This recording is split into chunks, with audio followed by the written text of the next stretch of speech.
si no me carré.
Bonjour, donc on va entamer l'hypercortisolisme.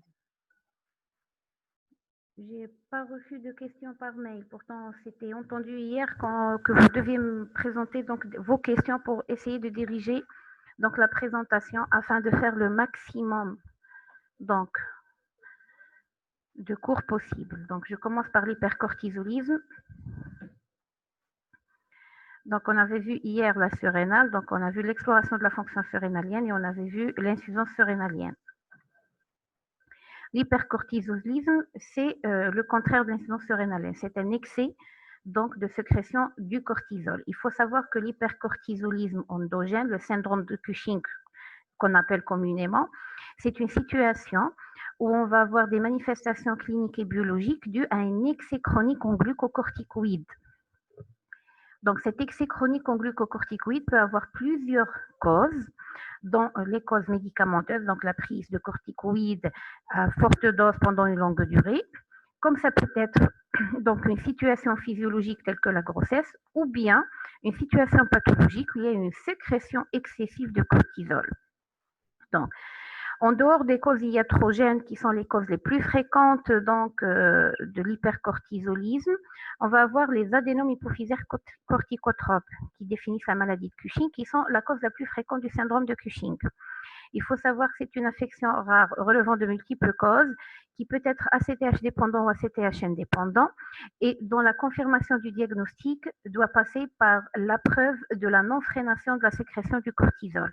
Donc, un excès de cortisol, ça va donner des signes cliniques.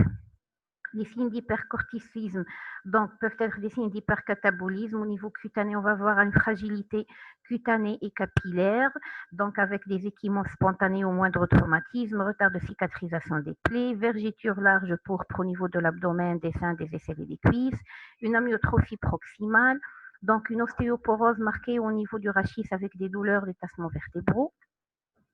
Une répartition facio-tronculaire des graisses qui va me donner ce qu'on appelle le morphotype cushingoïde, donc avec un visage arrondi lunaire. Donc avec un visage arrondi unaire. Pardon.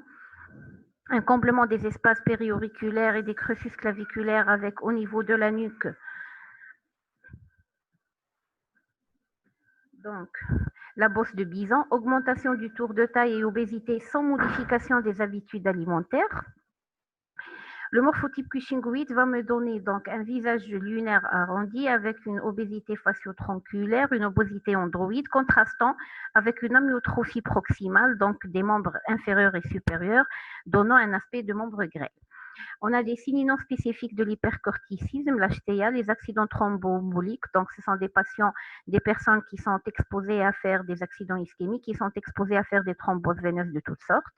On peut avoir un retentissement neuropsychologique, donc troubles du sommeil, dépression, anxiété, bouffées délirantes, des troubles de la fonction gonadique chez la femme, troubles de l'ovulation, voire carrément une aménorrhée, une diminution de la libido et impuissance chez l'homme parce qu'il y a une frénation fonctionnelle de l'axe gonadotrope quand il y a un hypercorticisme chronique.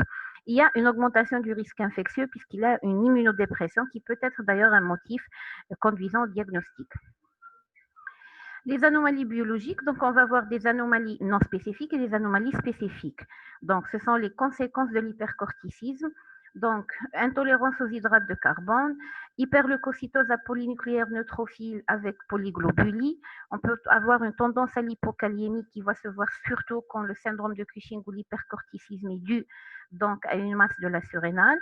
Et on peut avoir une hypercortisurie normocalcique.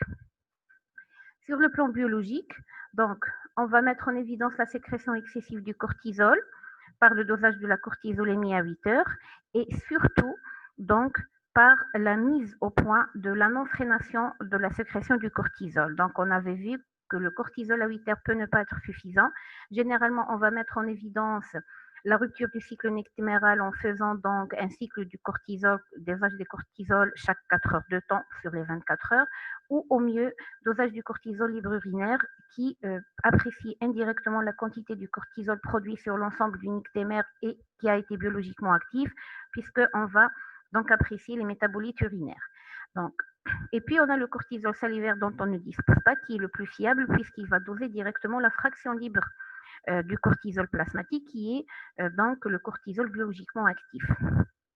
Vous avez des signes cliniques, vous avez mis en évidence la rupture du cycle du cortisol ou bien un cortisol urinaire élevé, pardon, bien un cortisol salivaire élevé. Là, vous devez apporter la preuve que cette cortisolémie n'est pas freinable, puisqu'on a des situations où on a un excès de cortisol, mais qui va être freinable, et on va voir les situations. Donc, on a le test de freinage minute, qui est un test de débrouillage, dont la positivité élimine le syndrome de Cushing, donc l'hypercortisolisme endogène, et dont la négativité ne confirme pas le diagnostic. Donc, test de freinage minute peut se faire en ambulatoire, cortisolémie à 8 heures du matin après la prise d'un milligramme de dexaméthasone la veille à 23 heures.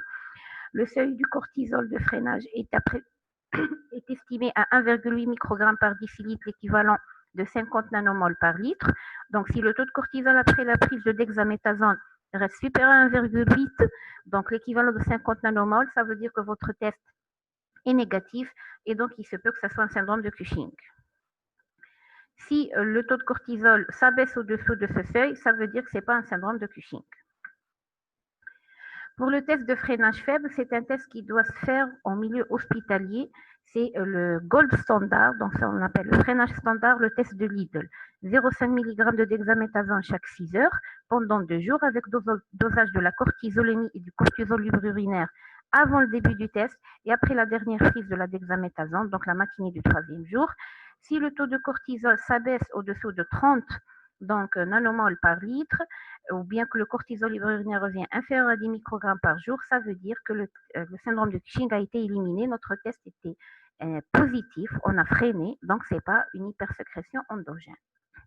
Donc, on a confirmé le syndrome de Cushing. Maintenant, on va rechercher l'étiologie. L'étiologie va être recherchée par le dosage de l'ACTH. J'ai une surrénale qui est en train de sécréter du cortisol de façon non freinée. Pourquoi? Donc, on revient à l'axe corticotrope. On sait que le taux de le cortisol est stimulé par la sécrétion donc de l'ACTH hypophysaire et quand il y a un effet de feedback négatif, c'est-à-dire quand il y a augmentation des glucocorticoïdes dans le plasma, il y a freination de la sécrétion de l'ACTH. Donc, devant une situation d'hypercortisolisme non freinable, on va doser l'ACTH. L'ACTH est franchement élevé. Ça veut dire que mon cortisol surrénalien, il répond à une surstimulation hypophysaire par l'ACTH. Et on va parler de syndrome de Cushing ACTH dépendant. Donc, je vais rechercher une cause haute centrale au niveau de l'hypophyse, au niveau de l'hypothalamus. Si le taux d'ACTH est franchement freiné, franchement bas, ça veut dire quoi? Ça veut dire que mon cortisol, il est sécrété par la surrénale, donc indépendamment de la freination de l'axe corticotrope, c'est-à-dire que c'est la surrénale qui déconne, qui sécrète du cortisol de façon anarchique. Et on va parler de syndrome de Cushing ACTH indépendant. Pour le diagnostic positif, donc quand il s'agit d'un syndrome de Cushing ACTH dépendant, la majorité du temps, il s'agit d'une maladie de Cushing, d'un adénome hypophysaire. Dans le syndrome de Cushing ACTH dépendant, on va avoir deux branches. La maladie de Cushing, qui est donc un adénome hypophysaire corticotrope sécrétant de l'ACTH, et donc la sécrétion ectopique d'ACTH. La maladie de Cushing, généralement, c'est 85% des tumeurs hypophysaires. C'est un sujet jeune, souvent une femme, avec un microadénome hypophysaire sans syndrome tumoral, un taux d'ACTH qui est très élevé. Et là, si on s'amuse à faire un test de freinage fort par la dexaméthasone, donc l'ACTH va être diminué ainsi que le cortisol et le cortisol libre urinaire. Si vous vous amusez à faire un test à la CRH, on va avoir une réponse explosive, c'est-à-dire vous avez un adénome hypophysaire qui sécrète de la CTH, vous donnez de la CRH, donc puisqu'il s'agit de cellules corticotropes, on va avoir une élévation très importante de la CTH et du cortisol parallèlement. Même le test à la métopyrone va être explosif, puisque la métopyrone, en bloquant la 11-hydroxylase, elle va diminuer le taux de cortisol, donc le signal part à l'hypophyse. Comme l'hypophyse est siège de tumeur, donc on va avoir une augmentation très importante de la CTH et du composé S. L'imagerie va objectiver un microadénome corticotrope. En cas de doute, on a des situations, donc je vais revenir sur le cathétérisme du sinus pétreux tout à l'heure. La deuxième cause d'un syndrome de Cushing ACTH dépendant, ce sont les sécrétions ectopiques d'ACTH. C'est une maladie assez rare, mais ça existe. Donc, c'est un syndrome de Cushing qui est dû à une sécrétion inappropriée d'ACTH par une tumeur extra-hypophysaire. Donc, ce sont des tumeurs qui peuvent siéger n'importe où dans l'organisme. La plupart du temps, il s'agit de tumeurs bronchiques à petites cellules, où cette tumeur va sécréter une substance ACTH-like qui pourra stimuler donc la sécrétion surrénalienne de cortisol. Généralement, le tableau clinique est très marqué. Donc, on a un hypercortisolisme très, très important, un taux de cortisol qui dépasse les 1000 donc, microgrammes par décilitre, rapidement évolutif, avec des signes tumoraux parfois, c'est-à-dire qui nous orientent vers la localisation de la tumeur. L'ACTH est très, très élevé, le taux de cortisol est très, très élevé. Et là, quand on fait, parce que nous, devant un syndrome de Cushing ACTH dépendant, on pense directement à l'hypophyse. En faisant l'IRM hypophysaire, on ne retrouve pas d'adénome hypophysaire. Donc, on va procéder, si on n'a pas de signe qui nous oriente vers une tumeur, par exemple bronchique ou autre, vers la localisation de la tumeur, on va procéder au test de freinage fort. Rappelez-vous, je vous ai dit, c'est un test de freinage à visée étiologique. Donc, on va donner 2 mg de dexaméthasone chaque 6 heures aux patients pendant 2 jours en dosant l'ACTH, le cortisol livre urinaire avant la prise de dexa et après la dernière prise, la matinée du 3e jour. Si le taux d'ACTH n'est pas freiné après le test de freinage fort, ça veut dire que notre ACTH est extra-hypophysaire et qu'elle ne répond pas au mécanisme de freination. C'est pour ça qu'elle reste élevée. Maintenant, il y a des situations où on n'arrive pas à décider, s'agit-il donc d'un syndrome, donc d'une sécrétion ectopique d'ACTH ou d'un adénome hypophysaire qui n'est pas visualisé à l'imagerie. Là, on peut procéder donc à ce qu'on appelle le cathétérisme du sinus pétreux. Je reviens à la diapo précédente.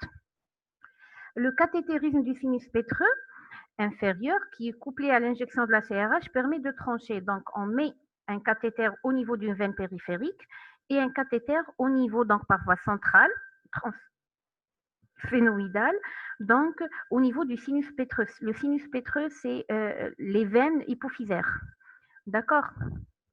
C'est la vascularisation de l'hypophyse. Donc, on va doser l'ACTH périphérique et l'ACTH d'origine centrale, c'est-à-dire un prélèvement à partir du sinus pétreux. Et donc, on va injecter de la CRH et doser l'ACTH périphérique à partir du cathéter périphérique et l'ACTH à partir du sinus pétreux. Quand il s'agit d'une maladie de Cushing, ça veut dire d'un adénome corticotrope, on va avoir, avant et surtout après stimulation par la CRH, une concentration d'ACTH très élevée au niveau du sinus pétreux, de façon plus importante que la veine périphérique, puisque la CTH est d'origine centrale, elle vient de l'hypophyse, ce qui fait que la CTH qui sort du sinus pétreux est plus élevée que la CTH au niveau donc de la veine périphérique, puisqu'elle vient de sortir de l'hypophyse. Et quand on injecte de la CRH, donc la CTH du sinus pétreux s'élève de façon très très importante avant donc le taux d'ACTH au niveau de la veine périphérique. S'il s'agit d'une sécrétion ectopique d'ACTH qu'on appelle le syndrome de Cushing paranéoplasique, là on va avoir que l'ACTH de la veine périphérique est plus élevé que l'ACTH au niveau de la veine pétreuse avant et après sécrétion de CRH. Pourquoi? Parce que l'origine de la CTH, elle ne vient pas de l'hypophyse, elle vient d'une tumeur autre. Donc, la CTH périphérique sera plus importante que la CTH d'origine centrale. Pour le syndrome de Cushing ACTH indépendant, donc rappelez-vous, on a les manifestations cliniques, biologiquement cortisolémie à 8 heures élevée, cycle du cortisol rompu, cortisol libre urinaire élevé. On a fait un test de freinage minute qui était négatif, on a fait un test de freinage faible qui était positif, c'est un syndrome de Cushing, on dose la CTH. ACTH franchement élevé, c'est un syndrome de Cushing. ACTH dépendant, ça peut être un adénome hypophysaire ou une sécrétion ectopique d'ACTH. Un taux d'ACTH qui est franchement bas, c'est un syndrome de Cushing ACTH indépendant. Donc, dans le syndrome de Cushing ACTH indépendant où l'ACTH est freiné, il s'agit d'une tumeur surrénalienne. Pour les tumeurs surrénaliennes, c'est une pathologie qui est assez rare, mais il faut la connaître. Dans les tumeurs surrénaliennes, il peut s'agir d'une tumeur unilatérale comme il peut s'agir d'une tumeur bilatérale. Dans la tumeur unilatérale, Ça peut être un adénome surrénalien, ça veut dire que c'est une tumeur bénigne de la surrénale, ça représente 60% donc, des cas. Ça peut être un corticosurrénalome, c'est un cancer, c'est une tumeur d'origine maligne, dans 40% des cas. La tumeur, donc l'atteinte bilatérale des surrénales, c'est une atteinte généralement primitive, moins de 1% des cas. C'est une hyperplasie macronodulaire des surrénales, soit une dysplasie micronodulaire pigmentée des surrénales. Je ne vais pas entrer dans les détails. Je vous demande de reconnaître dans l'ACTH indépendant, on a la tumeur unilatérale qui peut être bénigne ou maligne. Bénigne, c'est un adénome, maligne, c'est un corticosurrénalome. Ou bien l'atteinte bilatérale primitive, par hyperplasie macronodulaire des surrénales ou bien par dysplasie micronodulaire pigmentée des surrénales. Le diagnostic, généralement, il est radiologique. On va mettre en évidence une augmentation de la taille des surrénales et surtout anatomopathologique, donc macroscopiquement et microscopiquement, donc en mettant en évidence donc les différentes modifications cellulaires. Une petite parenthèse pour le corticosurrénalome, c'est une tumeur maligne, donc il va être pourvoyeuse d'un taux de cortisol qui est très élevé, je vous ai dit, avec une ACTH qui est freinée.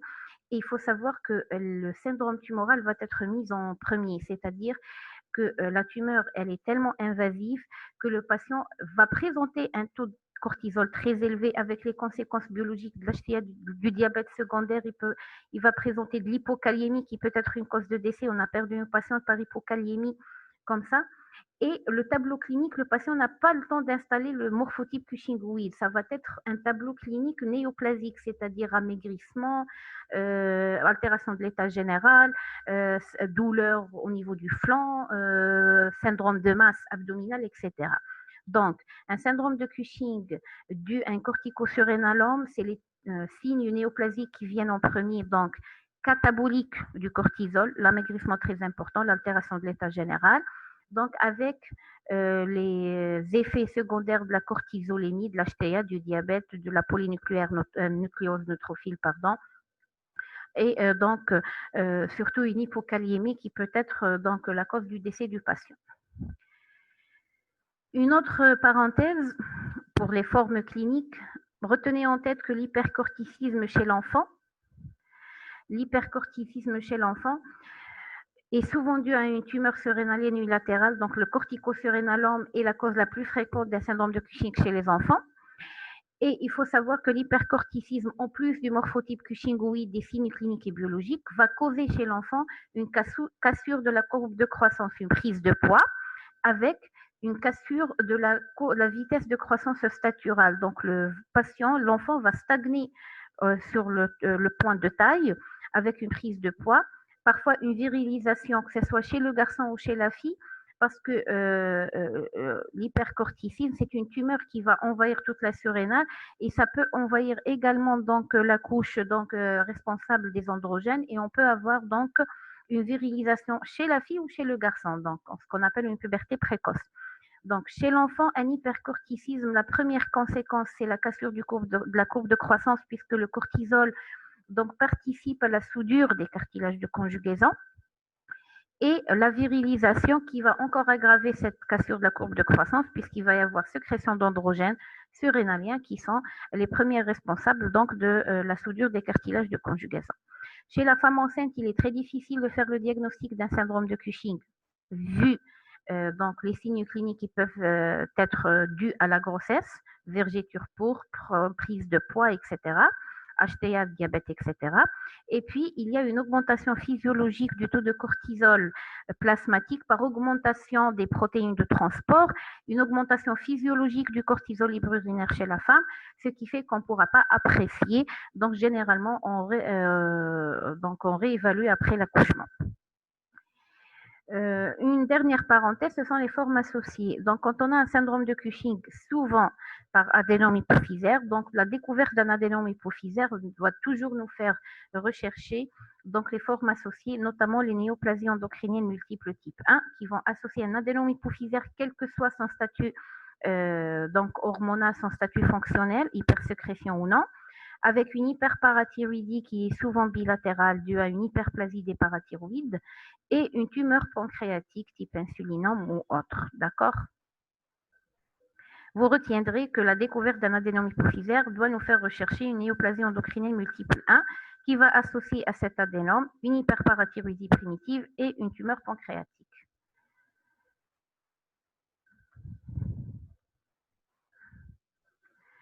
Les diagnostics différentiels, vous les reteniez. Donc, vous avez l'obésité, l'alcoolisme chronique, la grossesse, la dépression endogène et le syndrome de Cushing iatrogène. La dépression, pas de question. La dépression endogène et le syndrome de Cushing iatrogène, ce sont toutes des situations qui vont induire une élévation du taux de cortisol avec des signes cliniques ressemblable au syndrome de Cushing. Le syndrome de Cushing iatrogène, la prise de glucocorticoïdes à forte dose pendant une durée prolongée, surtout s'il s'agit d'une prise de glucocorticoïdes sans prescription médicale, donc sans raison médicale. Pour les jeunes filles qui veulent prendre du poids, elles vont prendre donc de l'Adexa ou bien n'importe quel corticoïde de façon anarchique sur une durée déterminée pour prendre du poids. Parallèlement, elles vont développer un syndrome de Cushing iatrogène, une élévation du taux de cortisol avec un morphotype cushingoïde.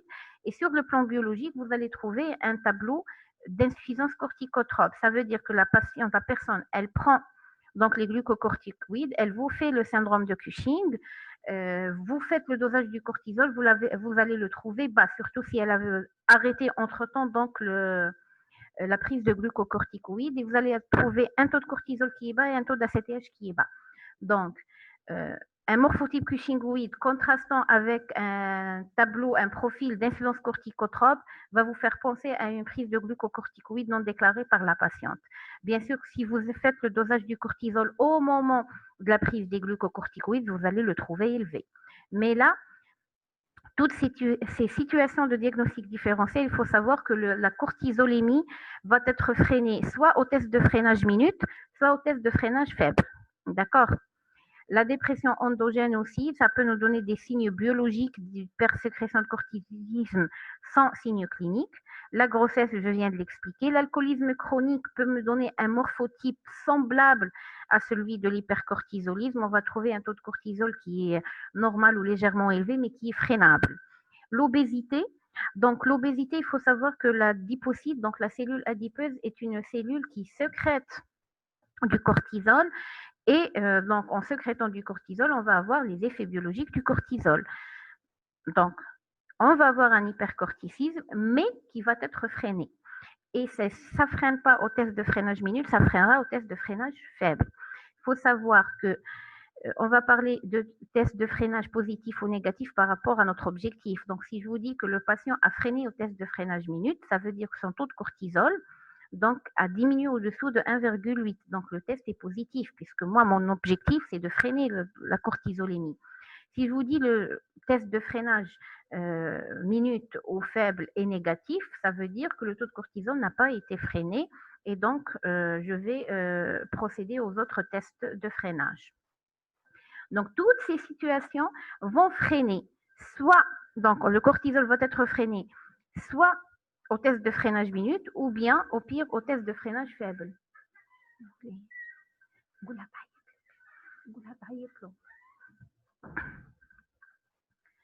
D'accord ?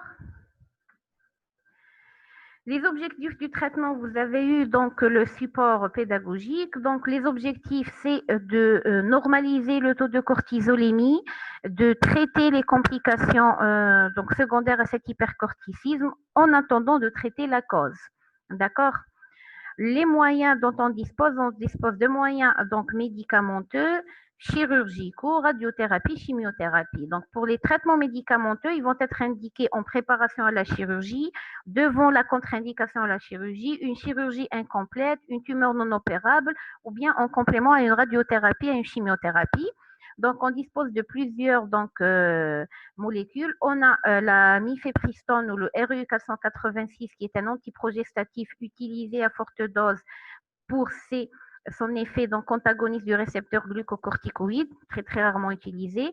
L'OP'-DDD, le mitotane, qui est un dérivé du DTT, des comprimés à 500 mg à raison de 3 à 12 grammes par jour, avec une hépatotoxicité dose dépendante, donc qui assez fréquemment utilisé. Le kétoconazole, qui est un antifongique imidazolé inhibant la stéroïdogénèse surrénalienne, utilisé à raison de 400 à 1200 mg par jour et dont l'effet secondaire le plus important et le plus craint est l'hépatite fulminante qui justifie la surveillance régulière du bilan hépatique et l'arrêt du traitement s'il y a une hépatite fulminante. D'accord? La métopyrone, puisqu'elle elle inhibe la 11 bêta-hydroxylase, donc elle permet à forte dose donc, de contrôler efficacement, mais à court terme, l'hypercortisolisme. Généralement, le traitement médical est utilisé en préparation à la chirurgie ou si la chirurgie est impossible. Donc, le traitement idéal, c'est le traitement de la cause. Il s'agit d'un adénome hypophysaire, c'est l'adénomectomie hypophysaire sélective. Il s'agit d'une tumeur surrénalienne, c'est une chirurgie surrénalienne unie ou bilatérale. On peut avoir recours à la radiothérapie, la chimiothérapie en complément généralement quand il s'agit donc d'un corticosurrénalome. Il faut avoir en tête que pendant la durée, par exemple, s'il s'agit d'une tumeur surrénalienne pourvoyeuse d'un syndrome de Cushing, il faut se mettre en tête que pendant la présence de cette tumeur, l'axe corticotrope endogène est mis au repos. La surrénale contralatérale ne travaille plus puisque le cortisol est assuré par la tumeur.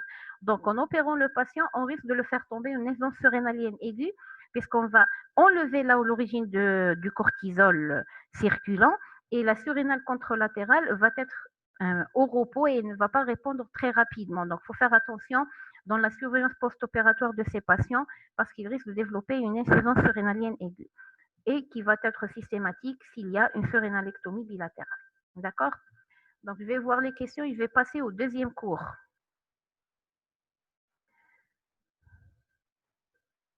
Il y a plusieurs mécanismes de dépression endogène. Donc, pas de questions concernant l'hypercortisolisme. Je vais enchaîner avec l'hypophyse.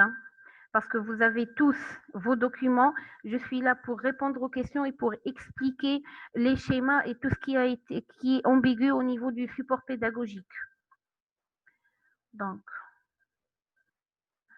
puisqu'il n'y a pas de questions,